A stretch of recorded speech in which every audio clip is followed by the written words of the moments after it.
Oral interviews can be one of the genealogist's favorite research techniques. Not only can you uncover some important facts, you can get some great information that can't be found on any written document.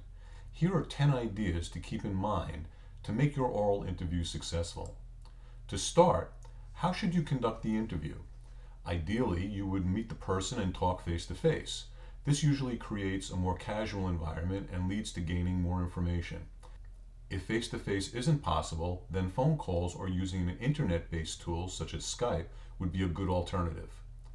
As long as you get permission, I suggest doing a voice or video recording of your conversation. Once you start, neither of you will realize the talk is being recorded. Recording the conversation has two big advantages. You can focus on what's being said with the opportunity to create a transcript later on, and you're also preserving the family stories in the storyteller's voice to be passed down to future generations. If you can't record, take written notes and review after your meeting. Okay, who should you interview? Of course, relatives and older relatives would be a logical place to start. Remember that depending on their age, their ability to recall facts may diminish over time, but older events usually get recalled better than recent ones. Also, they may not be purposefully trying to mislead you, but they might just be repeating stories told to them by their relatives, kind of like playing telephone. By the way, it might be worthwhile to bring a family tree with you so they can follow along with you who you're talking about and how everyone is connected. Even though you might not be related, consider talking with friends of the family or neighbors. They might have had conversations with your relatives about coming to the US, their childhood, or other stories that you'd be interested in. What are some of the questions you should ask? Well, you certainly want to gather as many facts as possible. Names, maiden and married for women, dates for births, marriages, and deaths, and places where they were born, lived, moved, etc. But here's where oral interviews really add to your research. Ask about stories. Where did your ancestors come from? Why did they leave? Where did they grow up? Where did they go to school and what kind of students were they? What were their occupations and how did they choose them? What did they do for fun?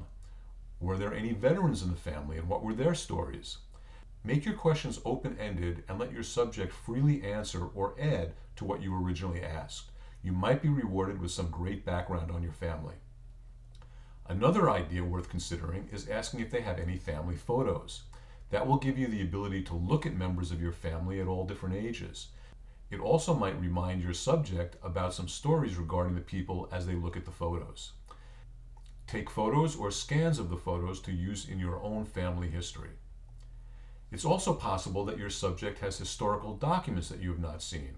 They could be vital records, military records, or religious documents like a ketubah. Ask if they have any family artifacts, menorahs, books, or other items, and then ask what the story is behind them, where they came from, who had it first, what does it mean to them to still have it in the family.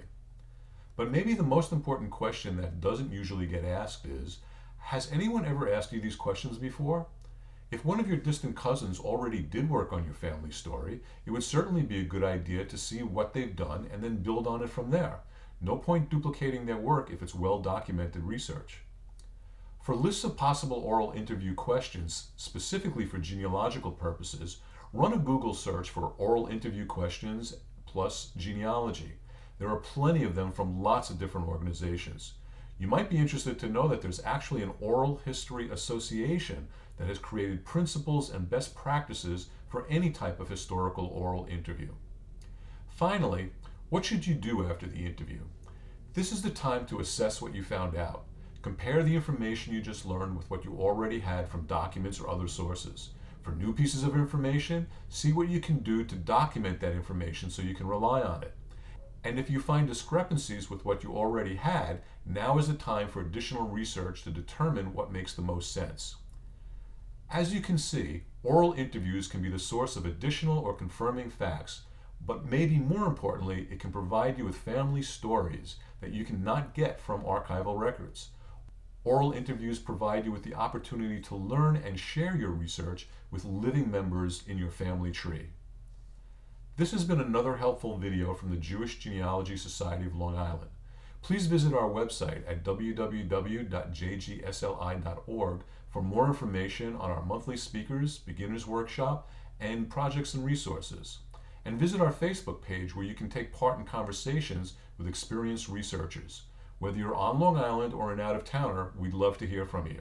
Good luck with your research,